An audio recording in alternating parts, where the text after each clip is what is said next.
Exactly 200 years ago, a book of Percy Bysshe Shelley's poems was published posthumously. It contains this line: "The more we study, the more we discover our ignorance." Welcome to the A&P Professor, a few minutes to focus on teaching human anatomy and physiology with a veteran educator and teaching mentor, your host, Kevin Patton. In episode 149, I chat with Ben Wiggins and Greg Crowther about their work with exams in the A&P course.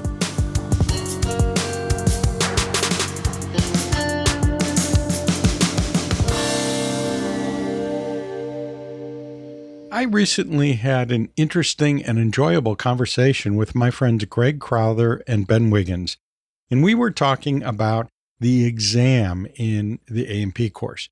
And I'm going to present that whole conversation to you in this episode. But before we do that, I want to introduce you to them. Greg Crowther is a tenured faculty member at Everett Community College. That's just north of Seattle and just north of where Ben is. And Greg has been there since 2018. He's got a PhD in physiology and biophysics, as well as a master's degree in science education. And Greg has achieved some success in ultra-marathoning. Yeah, you heard that right, ultra-marathoning. Between 2005 and 2010, he represented the United States 3 times at the 100K World Cup. Greg is married to a biostatistician, and they have 3 boys, ages 17, 7, and 5. And before focusing on assessment issues, Greg's scholarly work focused on educational science music. If you're a longtime listener, you've heard some of his music from the early days of this podcast. Every once in a while, we bring in some of Greg's STEM-themed music. And Greg has been featured in a previous episode discussing test question templates, or TQTs. That was back in episode 70. But he has also called in a few times on the podcast hotline. So I don't know which is braver, doing these ultra marathons or calling in the podcast hotline. And the reason why I'm not sure is there are a bunch of people that do ultra marathoning. Now, not a huge number, but there are a number. That's not so with people calling into the podcast hotline. There are a very small group of people that call into the podcast hotline, and you might want to join them and join the bravest of the brave who do that. Now, Ben Wiggins, who's also joining us for this conversation, he teaches A&P 1 and A&P 2 at Shoreline Community College, and he's a tenure-track professor in the biology department there. He's also got a master's degree in biology and a PhD in science education. And he's worked with coaches and athletes across the United States and in Russia, China, the Philippines, Colombia, and, well, just all over the place. Keep that thought in mind because his experience with coaches is something that's going to come up in this conversation. Ben lives in Seattle with his partner, who's a fantastic middle school teacher by all accounts, and they have 2 kids, age 9 and 5. Who reportedly act like they're in middle school. Ben does research focusing on early career training for great professors and ambitious science teaching. Perhaps most importantly, he is an expert in Minesweeper. His best Minesweeper time is 77 seconds. So let's go ahead and join Greg and Ben regarding exams in the A&P course. Well, I'm here with Greg and Ben, who I just introduced to you, and I'm really looking forward to our conversation because these guys are into all kinds of things that really interest me. This sort of has a goal to it, a practical goal of them stopping by. This isn't just a random thing where I called them up and said, "Hey, Greg, hey, Ben, you want to come and talk about your latest stuff?" They actually approached me. It's sort of like, on those talk shows where some celebrity will go to a talk show and, they act as if they just happen to be available, but really they're promoting their movie or their book or whatever it is. And these guys have a movie. No, not a movie. They have a survey that they'd like you to take. It's a survey about exams. And I just took the survey myself yesterday. I always hesitate about taking surveys because, sometimes you start a survey and then you realize 20 minutes into it, there's probably going to be another hour of questions and you just didn't plan for that. But this survey is not like that. It's a short survey. And as I was telling them before we start recording, it's an interesting survey because it gets you thinking about what you do in exams. So it's mainly just, checking off things like, yeah, I do this. No, I don't do that. Yes, no, yes, no. And then at the end, there's, opportunity to expand on it and explain, but it's not required. So it's an easy thing. And I think it's really going to help them in their work because they're really taking close work at exams. So let's start off with that is, why are you doing this survey? Go ahead, Ben. Yeah. Thanks, Kevin. It's so good to be here and be talking about this because there are so many important parts of teaching. And I think we can't think of anything more important than how we ask our students to show us what they've learned. Now, that's not always exams. And for some classes, that's a small percentage of the points. Some classes, that's a huge percentage of the points. But the college, especially the college science exam, is an experience that translates far beyond the small time that people spend on it. If you put up a picture right now on the internet for anyone in our country or society, and it's a person at a desk with a piece of paper, a pen, and looking stressed, they will immediately start talking about like, oh, that's probably an exam. That's probably in college, depending on the person that they're seeing. Oh, that's probably a really difficult class. And it immediately telescopes into like, well, that's how they get into their career. Well, that really matters. That determines who goes on or not. And it's this massively disproportionate impact on society, on science, on healthcare, just from this activity that many of us do largely without long training in how to do it. I never had training in how to write exams, when I was getting started. And I think a lot of people are the same. So I feel like exams are at this point where they're so prevalent. They're so massive in how they impact students. And yet they're so under-researched. We know so little about what people are actually doing in their classrooms. And this survey is a way to start opening that field in what we hope are some new and interesting ways. Exams are something that I think a lot of us instructors don't like to think about. They're stressful for instructors in many ways too.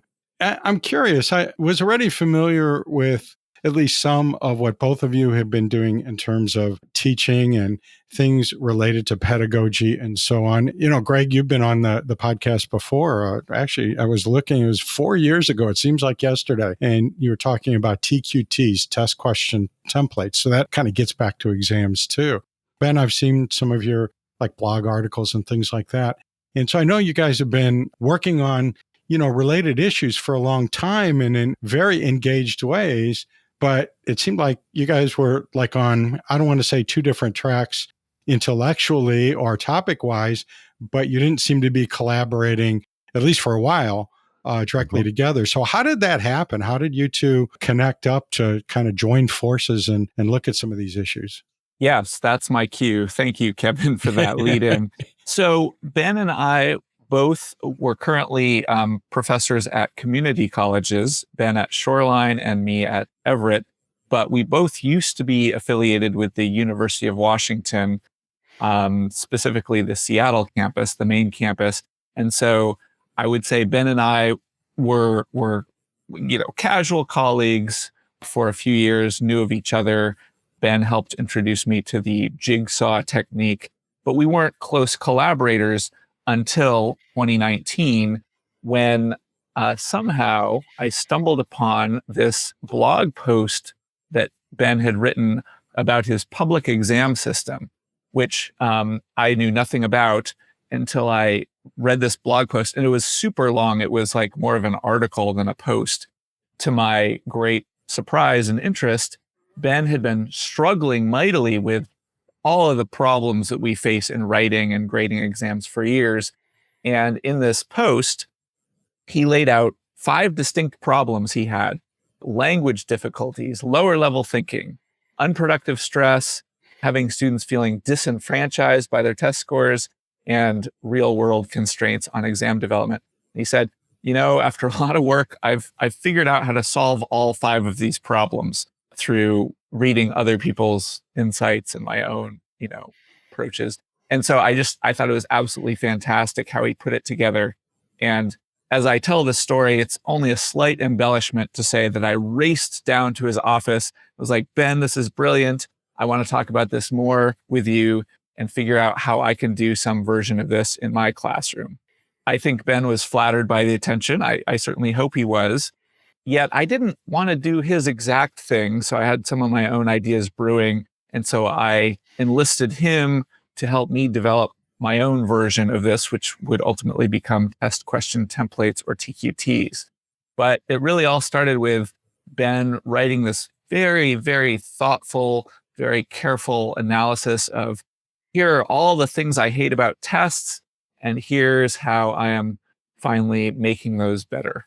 That was a super nice way of saying it all, Greg. I just want to add in that I feel like the 2 different ways that we've been coming at this problem, I feel like both have really important things to add, to the point where when I switched institutions and I was looking for a way to adjust into the community college environment, which is, unique challenges and unique students, I took up TQTs as my dominant way of testing right now, partially because I wanted to learn more about it, but it works really, really well. So between our 2 styles, I think that there's, hopefully things that other people can, just like we did, like steal the good stuff from other people. And yeah, if we can help share that, that's just awesome. Each of you started with different aspects of that test experience, that exam experience that we all love to hate, and are looking for ways to make them less hateful for both instructors and for the students, which is a noble goal that a lot of us don't want to tackle, because it's sort of like, yeah, I see how big that mountain is. Nah, never mind. I'll go around, or I'll take the helicopter up to the top instead, and want to avoid that. But you guys just, like, each in your own way, just dove right into it, and then found a way to look at what each other were doing and use that in your own work. And it's evolving. Where are we now with things? I see it as, the TQT thing, for example, test question template. It's a method. Do you have Greg, a short capsule, a short 2-sentence way of describing what that is and how it works? Yeah, I'm still working on my elevator speech, but the one short version is, it's a way of very, very directly and explicitly linking our learning outcomes or learning objectives to specific ways that we will assess achievement of those outcomes or objectives. So it's just, we all have learning outcomes, we all have practice questions and real questions, but just making those connections extra clear and extra direct. Okay. And you do that by using a template perspective or method, right? Mm-hmm. Okay. Yeah. Another little add-on would be, instead of treating every possible exam question as unique, TQTs try to directly show students the larger patterns of, this is a type of question that you can now solve. And here are a couple specific examples of this type of question. And your practice on these examples will help you solve future examples that look different in the details, but are broadly similar. But follow like the same pattern of questioning. Yeah. Exactly. Yeah. Okay. And Ben, your public exams, I think you did kind of already summarize what that is, but do you have an elevator speech you can share with us? Yeah, I've tried different variations of this many times. I spent an embarrassingly large part of my life playing basketball. As important as those games were to me, the one thing that never happened to me is I never walked out onto the court for starting lineups and saw that the hoop was 11 feet high or 7 feet high. It was always 10. And in these much more important challenges that we give to students, they open up the paper and often have no idea what's coming. And public exams are really a way to say, look, the hoop is going to be 10 feet high. let's give you as much information about the challenge without revealing the actual questions, like the final few percent. Let's show you what the court is going to be like so you can practice for it, so you can prepare for it, so you can think creatively about the kinds of challenges, and we can ask higher conceptual questions that, avoid simple chat GPT cheating and I think make us all happier about what we're teaching at the end of the day. Okay. Yeah, that makes sense. Basically, what's your next step? I know that you had shared with me a paper that you were working on that's not in publication yet, but you're working on that. You described it, Greg, as a mini review. I saw somewhere in there that you self-referred to it as an essay. So it's not really a research report. It's looking at the literature and your own experience and then framing an idea around it, having to do, well, with justice, basically. The tentative title is Redistributing Academic Power by Reforming Unjust Exam Practices. And that really, when I looked at the title, man, that really caught my attention. It's like, unjust exam practices? I'm not unjust. I try to be just. How could that be? And then I start reading it and thinking, oh my gosh, I'm unjust. And not, not intentionally. And it's not really, I don't know, I'd like to think it's not really coming from inside me, but it's, I'm using strategies that have been handed to me or I've learned, or maybe I've even developed on my own, that if I really examine them, they really don't treat everyone fairly. That's very challenging to me, but challenging in a good way. It's like, oh gosh, here are things I'm doing to make this, Ben, as you said, a very important, incredibly important thing, an exam. I'm putting up barriers when I really don't want to put up barriers. I just want to know how much my students know. I don't want to know how well they're playing some game. So can you guys talk more about that? Like where are you headed with this? Yeah, Greg, do you want to start? Do you want me to? Yeah, let me say a little bit and then I'll hand it off to you. On this secret essay that is not yet published, but hopefully will be someday, I want to make a bit of a strategic comment about that, which is, Ben and I are working very hard on assessment issues and trying to make these horrible things better for everyone. But I think one aspect that is not always obvious to people when we talk about this stuff, talk about what we're doing, is there's a real equity and inclusiveness lens to all of this.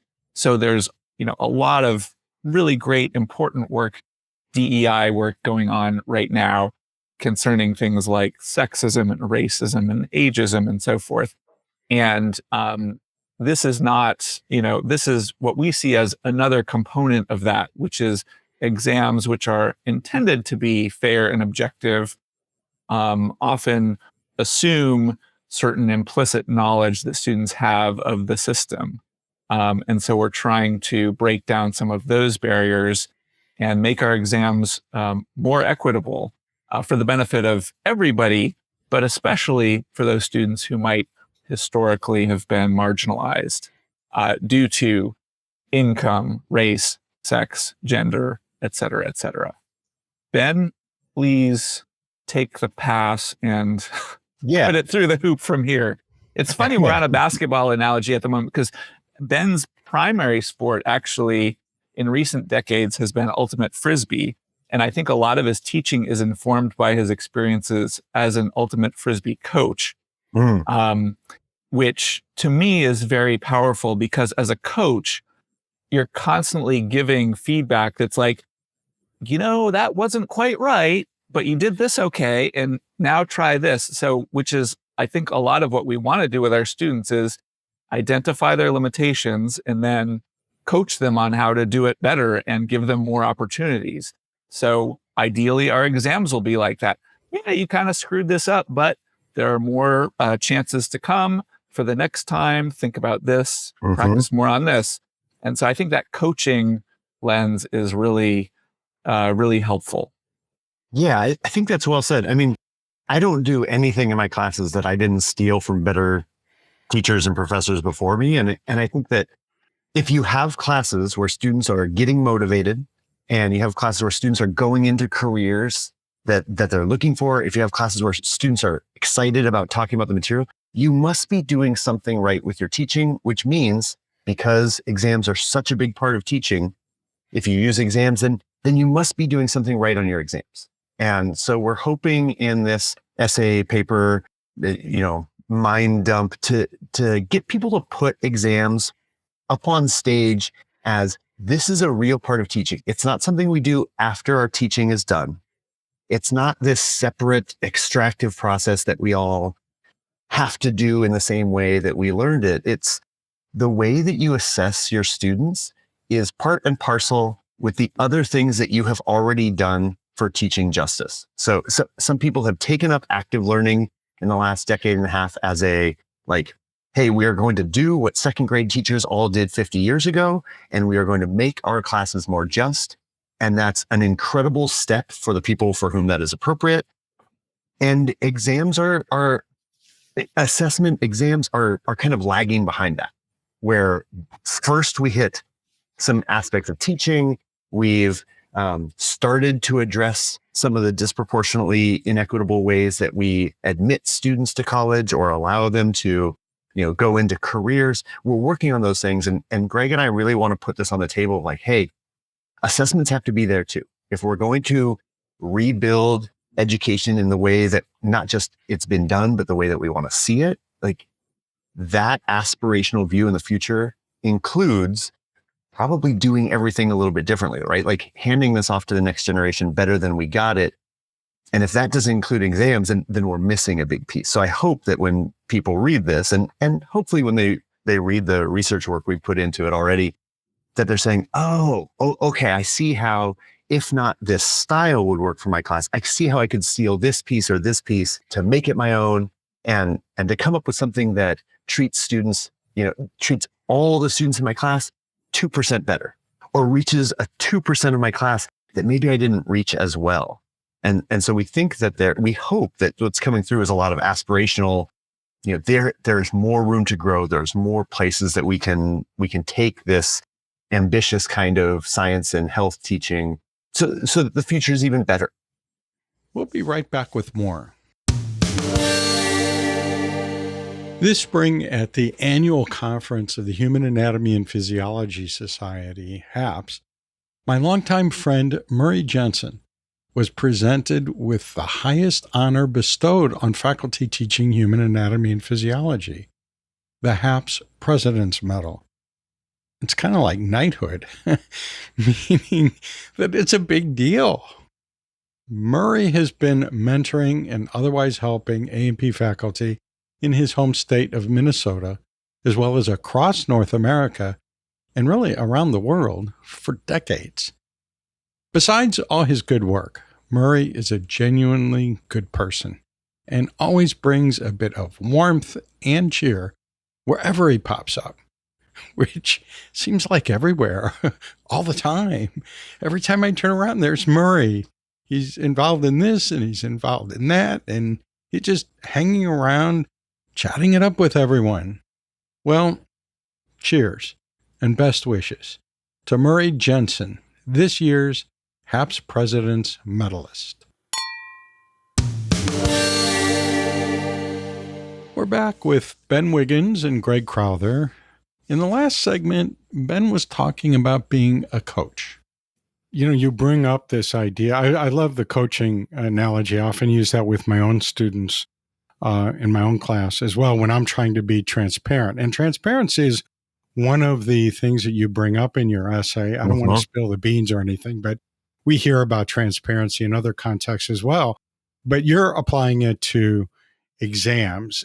One of the things that you've brought up already in this conversation, but I noticed also in the essay, is that these exams, I think sometimes as instructors, we don't always appreciate the life-altering effects that exam scores have, because the exam scores are often a big part of the course grade. And those course grades, those are hoops that need to be jumped through in a way. If you can't make it through that hoop, Or using the basketball analogy, it's you didn't sink any baskets. Sorry, you're out. And so here's this person who maybe has spent, the majority of their life just knowing that they wanted to be a nurse or a physician or a physical therapist or whatever it is. And they have to take anatomy and physiology, and it's a challenging course for them. And they don't get that B or better or whatever it is at your institution that you need to either get into or stay in the program or the major that really is the foundation of how you envision the rest of your life unfolding. And what are you going to do? Are you going to try it again? Is it obvious that that's never going to happen for you? What's going to go on? And I discussed that with my students near the beginning of the course when the opportunity comes up, and it always does when we start our testing and preparing for an exam and so on. And I tell them, okay, I know what you're thinking, that if I don't get a good grade on this exam, I won't get a good grade in the course. And if I don't get a good grade in the course, I won't be able to go into this program or stay in this program that I want. And if I can't do that, then maybe I'll never have a career. And if I don't have a career, maybe I'll never get any kind of a job. If I don't get a job, then I'll be out on the street. And if I'm out on the street, I might get hit by a bus and die. And so, they're approaching this in a very highly stressful story that they've created for themselves that is kind of ridiculous. I mean, everybody's kind of like snickering and like, what, and think, but really, why are you stressing out so much if you're not giving so much weight to this? And I understand why there's so much weight, because we as an institution do that to our students. And so how can we remove some of that pressure? Yeah. And, oh man. Yeah. Go ahead. Sorry, Kevin. I just want to add on to that I see that telescoping going down to the word on exams. Where I'm talking about this with lots of professors, where students will walk into the room and open up the page and not understand the first phrase of the first question. And then you see it like, well, if I don't understand this phrase, I'm not going to understand these 3 sentences. If I don't understand question 1, I'm going to get a 0 on page 1. If I don't get any points on page 1, this exam is an F for me. And then right into the full telescope. And that's happening in seconds with high stress situations, but surprising high stress situations. I just think you're so right on in how you think about this. I can't even describe how many times I've seen that exact thing happen to students. Yep. I wanted to add on too, because I think, so I teach human anatomy and human physiology as separate courses in my case. And so for human physiology, it's the second to last biology course before they go into nursing school. So it is a literal and figurative gate that they must cross, or a hoop that they must jump through. I guess that would be more figurative. So I'm very conscious of like, I am standing between this student and nursing school. So boy, my tests better be reasonable in, allowing all those who can do it to pass through. And so I think sometimes, we collectively badmouth our students by saying, oh, they just care about the grade, right? Well, I think it's totally reasonable if they need a certain grade to fulfill their career goal that, well, of course they care about it. So I think what Ben and I and the others are trying to do is to make sure that the student's self-interest of I need this grade corresponds to our interest of like, I want you to learn this material, and we can adjust our tests so that if they know and understand the stuff that we want them to know, they get the grade that they want. And then everybody's happy, hopefully. Bingo. That we have this huge barrier, and we can do some things to make that easier. We can help our students reduce that stress by preparing them in the ways that you guys just mentioned, right? Mm-hmm. Yeah. A student in Greg's class can, the night before the exam, if they're really stressed, they can go to test question templates and they can say, well, I'm going to see this kind of question likely or possibly. Here's how I build my own practice version. And they can get a couple of students together and they can work with practice versions that they have generated. And if that stressful energy makes them go through 20 practice questions, they're going to nail that type. And it allows the stress and anxiety to go somewhere productive for the parts of anxiety and stress that can go somewhere productive. And I think both of our styles are really trying to bring that, like, let's not choreograph, but let's mold the pre-exam work in some productive ways so that it's not just show up and at least in some students' minds, it's show up and either get lucky or not. And we're saying, like, show up and let that work really come to the fore. Yeah, I think this might not yet be totally clear to your listeners, Kevin, but the fundamental thing that Ben's public exams and my TQTs have in common is that parts of the test are essentially pre-released in advance. Mm-hmm. So we have pre-released materials to acquaint students with, this is the format of the questions, and these are the kinds of things that you're going to have to do.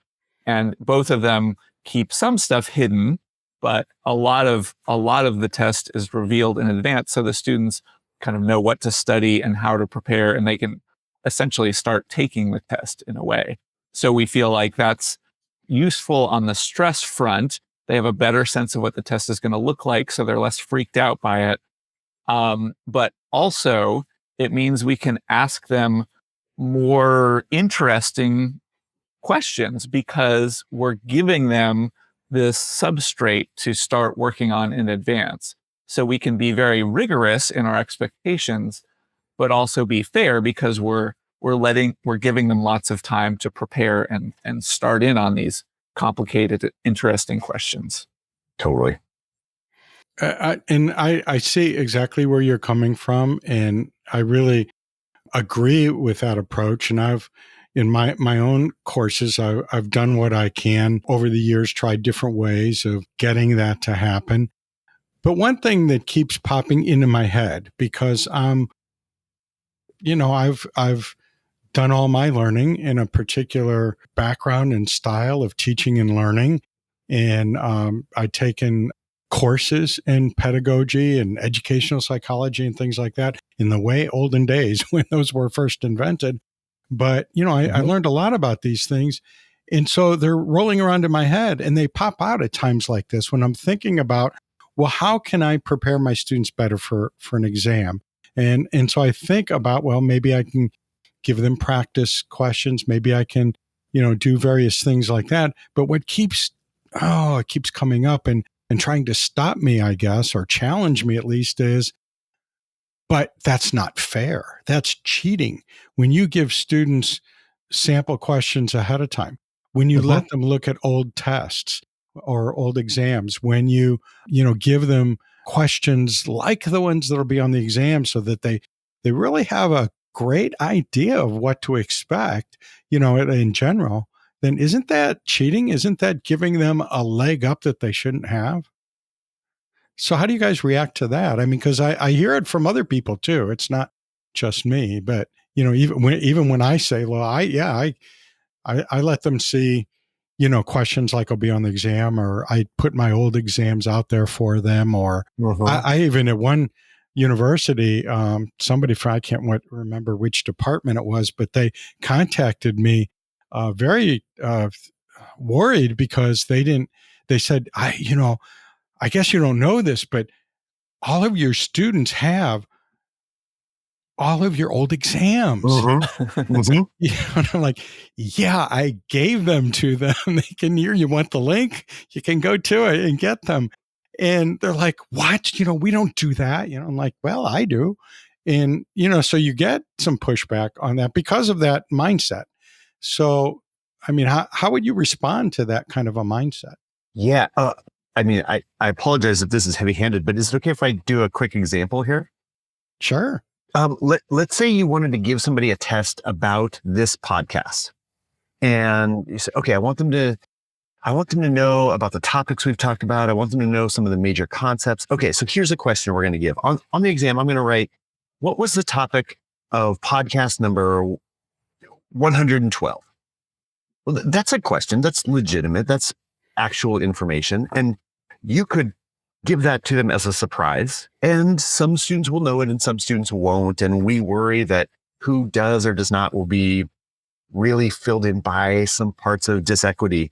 So one thing you could do is you could scaffold that question. You could say, on the exam, I'm going to ask you about what is the topic of podcast number blank.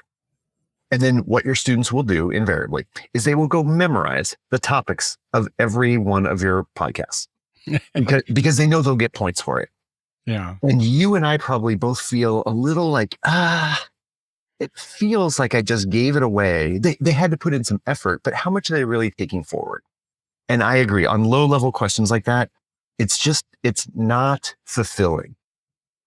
But what if the question was, we really want you to understand the A&P podcast philosophical framework around say assessment. And we wanted to know what you really think. So the question we could give to students is, in a paragraph or less, write what you think the A&P professor would say in answer to this question. And the question is going to be withheld.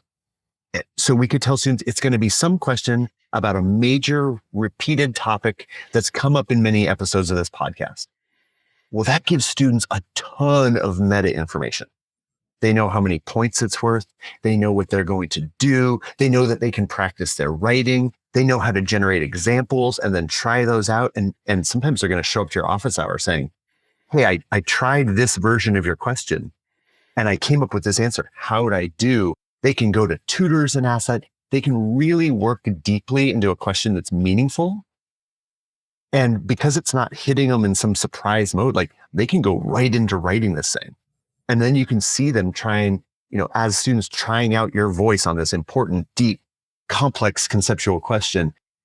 That's the kind of thing that TQTs and public exams try to get students to do is let's scaffold higher level, more interesting cognitive questions to show us what students really know.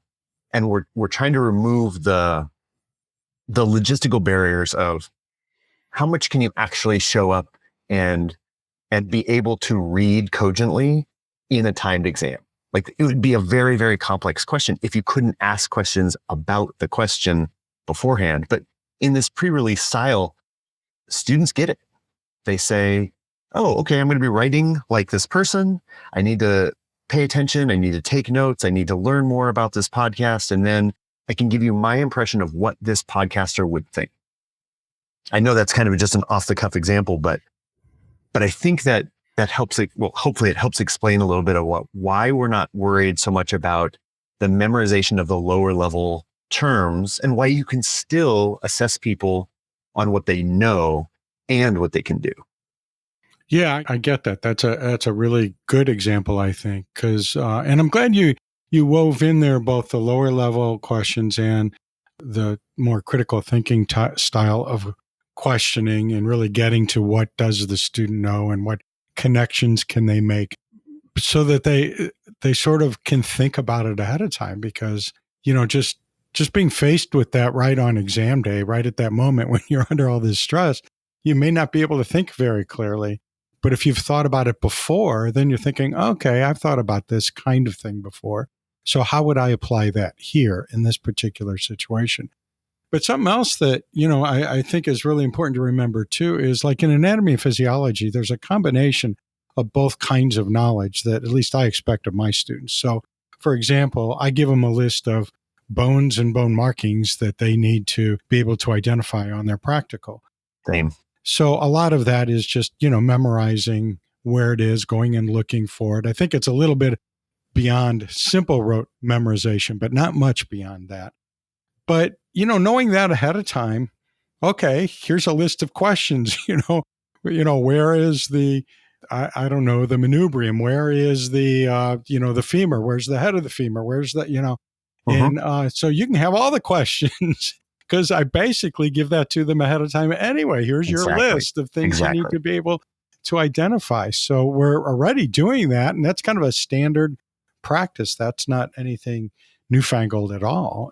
It's just those higher level thinking ones. But the way you explain it of like, we're not giving them the question. We're giving them samples of that question so that they can think through how to solve that before they get there. I mean, it's like in a math class or sometimes even like in physiology, if you're, having your students solve mathematical problems, if they haven't practiced working them out, then putting that on the exam, that's going to be a disaster. Because even if it's a simple calculation, if you've never done it before, it might really throw you off. Like, whoa, I never saw that before. What am I going to do?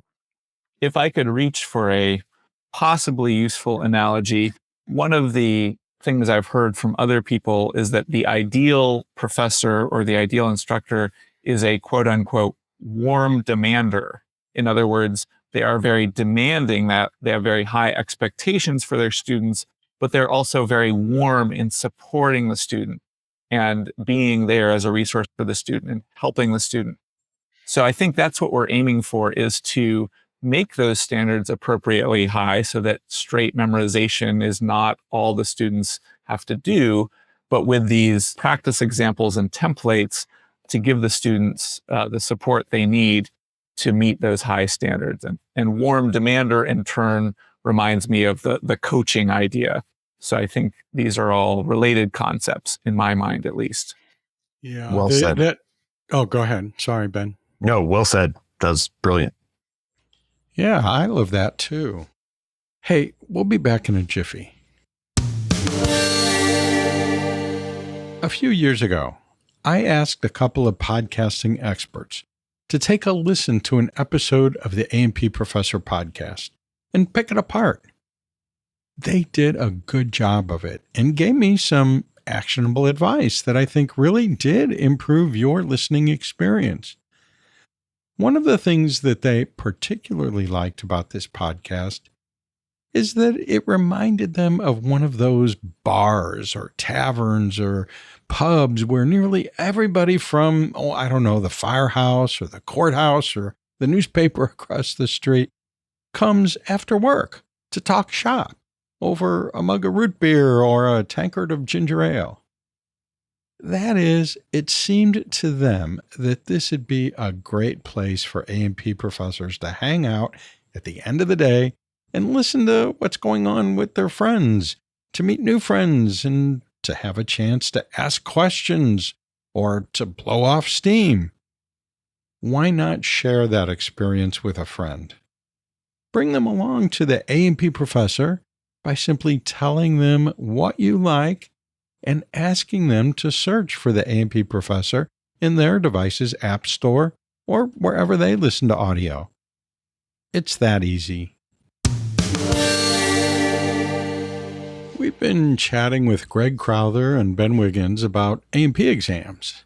And in the previous segment, Greg had mentioned the idea of striving to be a warm demander. Actually, that term warm demander has come up on a podcast episode before. Do either of you know which podcast it was? Was it 112, 118, or I love that the framing of the question that way, because I don't know. Ben, you mentioned episode 112. I don't know what was in 112. I mean, when I see the title of it, I'll think, oh yeah, now I remember what we talked about. But that's pretty useless information, really. And sometimes don't we do that on exams? I mean, I've done that before. Yes. I'm asking this question, like, why? What use is that? How is that student? Why do they need to know that? They don't need to know that. I'm just going to say it was Krista Rompolsky discussing a recent paper on the use of eponyms in anatomy. That's my BSing answer that I write down when forced to say something. Well, you can tell that you've used that template approach, Greg, in your thinking, because that really does, both that topic and the fact that it was Krista Rompolsky discussing a paper, those are both common things that happen in our lineup of episodes. So very good. I'll give you partial credit for that. All right, I'll take it. Because you need the points, right? Yep, I do. It's all about the points. Yep. Okay, so another thing that occurs to me as I think about exams and was reading your paper and thinking about what you guys have already written that I've seen, I think what you're advocating is a much more conscious approach to exams. I think it's probably stating the obvious. But the thing is that,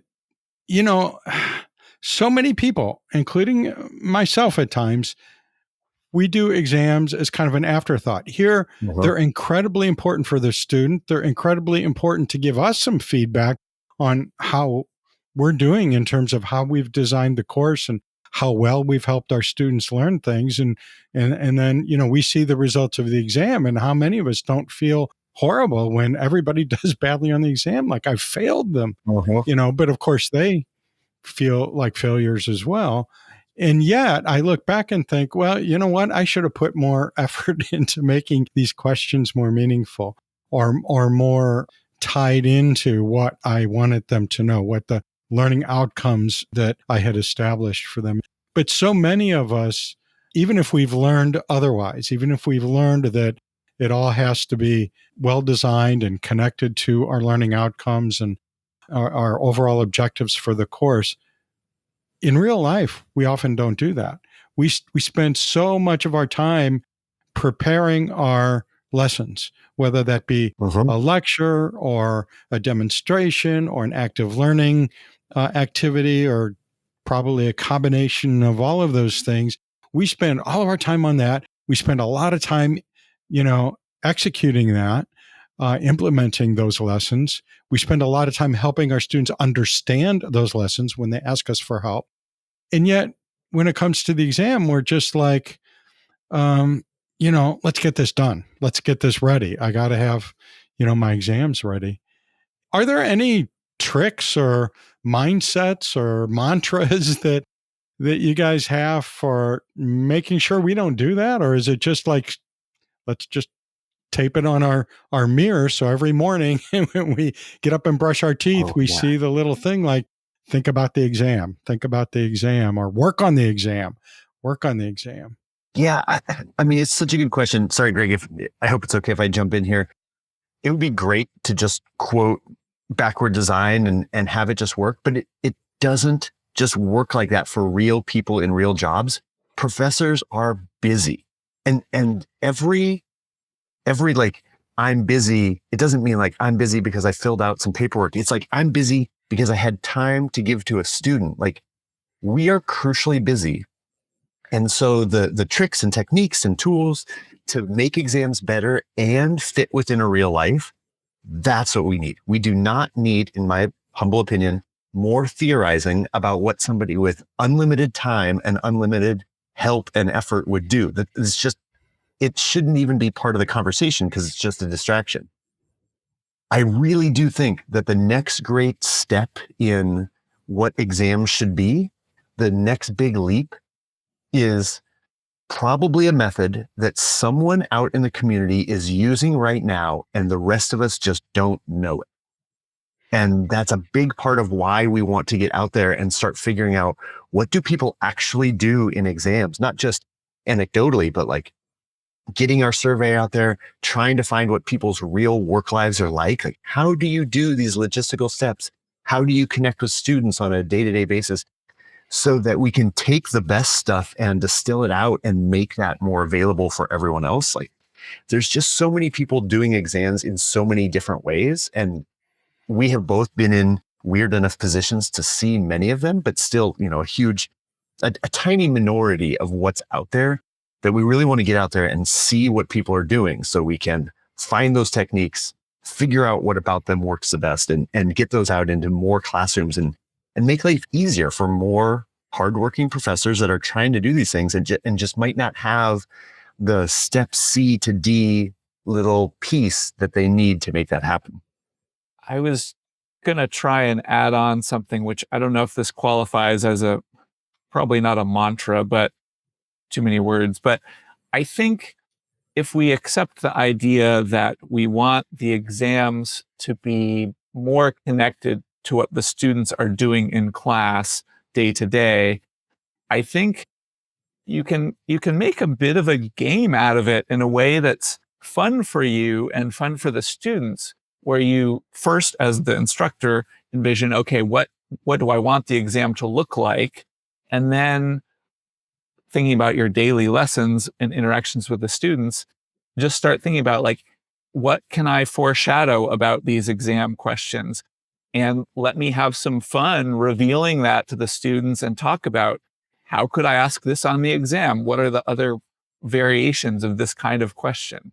And the students will be engaged because it relates to the actual exam they will take later.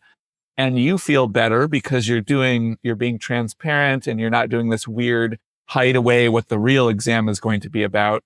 So I feel like it does take work. That's unavoidable, but maybe it's motivating to help you do the work. If you feel like I'm creating a better classroom experience for myself and the students because we are really more directly and more explicitly getting ready for the actual exam down the road. Totally. When I consult with professors or departments, it's virtually always, hey, you are doing this thing that you really like. Let's do more of that. Not let's change everything. Yeah, that's that. I like that foreshadowing thing too. That keeps it on our minds as well. The exam questions, because I know one way that I would foreshadow with my students is I used clicker questions, and not all, but some of my clicker questions would be, okay, we've just discussed this concept. I've just sort of worked through some what if scenarios for you based on those concepts. Now, look, it's time for a clicker question. And I give them a question that is a version of what they'll see on the exam. I have occasionally used a question that I know that I'm going to use that question in its present form on the exam. And I give it to them. And then, the beautiful thing about clickers is we can see how everybody did. And we see that not everybody came up with the same answer. And a lot of times, I intentionally pick items sometimes that are the more challenging ones I've used on an exam before. So I know that students are going to have difficulty with it. But after analyzing it and seeing, no, that's a good question. It's not badly written. It's not unclear. It's not based on anything they haven't learned or shouldn't be expected to know. So that's a good question. It's just a hard question.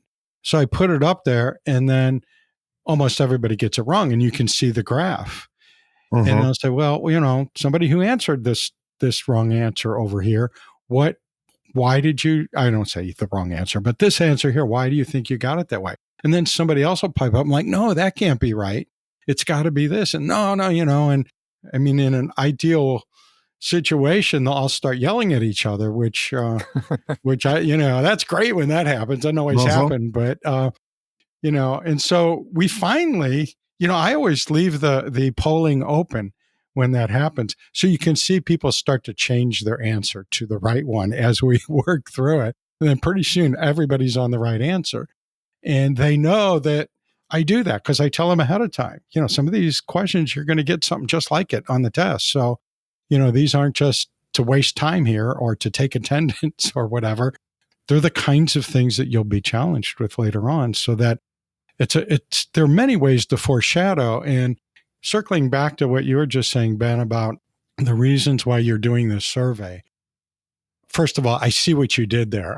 It took us back to, one of the main goals of this episode is to get people to participate in this conversation by doing that survey. And, one of your goals in this survey is to hear all those little things. And in doing this podcast over the years and many other things I do in the world of anatomy and physiology teaching, I hear a lot from people about things that they do, over a cup of coffee or a beer or whatever, just chatting for a few minutes as we pass by each other. They'll mention something like, oh my gosh, I never thought of doing that. And often they'll look at me like, how could you have never heard of that before? Well, it happens. And I think a lot of us hear things and it just doesn't register until that one perfect moment when everything's in the right place for us to actually get it. And there's so many people out there with those little gems of things that they do that maybe other people haven't heard of. And somebody can take that and either use it as is or integrate it somehow into what they're already doing and maybe change or tweak something that they're already doing to make things more effective or more inclusive or better in some way for their students. So I'm really anxious at the end, you can optionally sign up for what the results are, to get, news on what you found out. And so I signed up for that. Mm-hmm. And I'm anxious to see that. I'm encouraging everybody to do that for my own selfish reasons. I want to know what everybody is thinking about exams. I want to know what everybody has tried with their exams, because that's going to give me some good ideas. Yeah, thanks, Kevin. So that URL, I'm sure you'll put it into the show notes, but we can just orally read it off as tinyurl.com/STEM exam survey. Should work for you. And I tried it with and without capital letters, and doesn't seem like the capitalization matters. So tinyurl.com/STEM exam survey. We are actually focused on A&P at the moment, but that URL reflects the fact that we have some broader ambitions about maybe eventually surveying non-A&P people. I want to also add that in this episode, you've been hearing me and Ben voice lots of opinions about like how we think exams, quote unquote, should be done. But here, as we return to the survey, I want to emphasize that we're really trying to just see what people are up to and not be overly judgmental about that. And one of the ways that we're demonstrating that is we've committed, once the survey is done, to submit this paper to HAPS Educator, the official journal of HAPS. So in other words, we're not going to take the HAPS members' data and like go tell on them in some other forum and say, oh, look what these horrible HAPS people are doing with their exams. No, we're soliciting your input, and we will report back to you, the members of HAPS and friends, what you said about exams. So we're trying to keep it really rooted in the community. And absolutely, again, as judgment-free as one can be, hopefully. I mean, hopefully we can use something that we've got a pretty good data set already going. And I feel like we're going to be able to pull out things that we can walk into a department administrator's office or a dean's office and say, look, if you could give your faculty more time, they would be trying to do this and this and this. But in busy lives where we're all teaching 5 sections, those are hard to do. How do we make space, or how do we really honor the equity-based decisions that people are going to, or equity-based innovations that people are going to try? I mean, it's self-serving for me to say that, but I think at its heart, it's also student serving and faculty serving. And that's where we hope we're going with it. Well, that sounds great to me, because that truly is a challenge. The time situation, as we said a few minutes ago, there are a lot of things I would like to do differently in my class, including how I do exams, because I, use mostly the automatically graded multiple choice and things like that. And there are some ways you can make those things a little richer than just your standard multiple choice question. But I'd love to have, more in the way of short answer and essay and so on. But often in the sciences, especially, we end up with huge enrollments in one class session. And, both of you teach at a community college, so we don't have teaching assistants typically, or anyone else to help us with that sort of thing. And so, man, time is a huge issue when it comes to those things.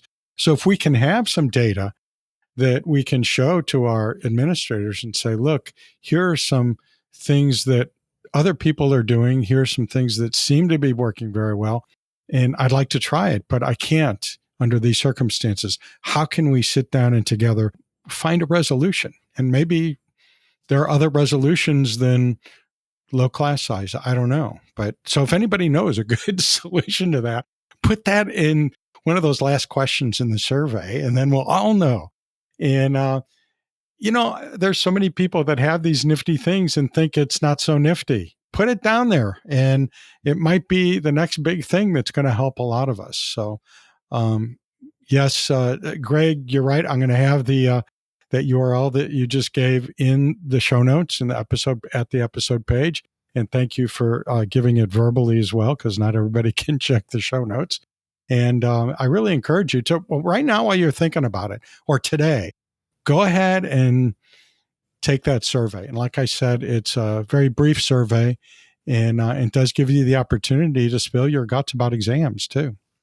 Greg and Ben, I would like to keep this going for a long time, but we have exams to grade and things to do. And well, and come so on, we're man. gonna- You're going to give Justin Schaefer 5 hours on clickers. So I expect the same for my favorite topic. So well, it was only 4 hours I was giving them, so don't exaggerate. All right. Well, you guys come back and we can talk about exams all you want, and we can do a 5 or 6. Let's do 6. Let's ratchet up 6. Oh my gosh. I don't know if I'd be able to last that long, as interesting as that would be. Maybe we can break it up into shorter pieces, but chunking, that's another topic we could talk about. Mm-hmm. Once again, I appreciate you both coming here on the podcast to talk about your life's work and where it's heading right now with these exams. And I hope you do come back and we can talk about a lot more, especially when you get some results from your survey. That would be a blast to be able to discuss those. Yeah, happy to do that, Kevin. That's a concrete and actionable idea. Well, that was fun. Examining the A&P exam with Greg Crowther and Ben Wiggins, and they brought up all kinds of interesting ideas. I think a lot of them probably resonated with us. I know quite a few of them resonated with me, and a lot of them really got me thinking about ways that I've tested and ways I've heard about you testing in your classroom. But I don't really have a complete picture of that. I don't really know what everybody does in their classroom. And a good way to get at that is this survey that Greg and Ben are working on right now. So I'm going to give that URL again. It's a really easy one to remember, but just in case, go type it in right now into your device and take that survey. It really is a short survey. And when I said at the top of the episode that it's fun, it is fun in the way that this podcast got us thinking about these things. The survey stirs up some things too that makes it a very interesting experience. And I think that by the time you get to the end of the general questions of the survey, when you get to the open-ended part, even though you don't have to fill that part in, you're going to want to. I pretty much guarantee it. And they really do need everyone's voice, or close to everyone. Okay, they can't get everyone's voice, but let's do what we can to help them out, okay? I'm counting on you to help them out. So let's go to tinyurl.com/STEM exam survey. Once again, tinyurl.com/STEM exam survey. And I'm just going to leave it there at that and not give you any more information, so you can just quickly go to your browser and click it in and get her done. The A&P Professor is hosted by Dr. Kevin Patton, an award-winning professor and textbook author in human anatomy and physiology.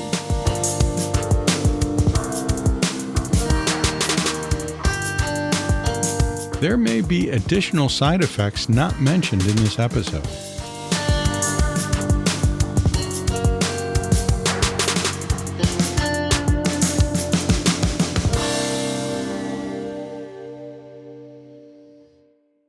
Hey, I'm not kidding about this survey. It's going to help all of us if we're all good citizens of the A&P teaching community and do the survey. Once again, it's tinyurl.com/STEM exam survey. I'll see you down the road.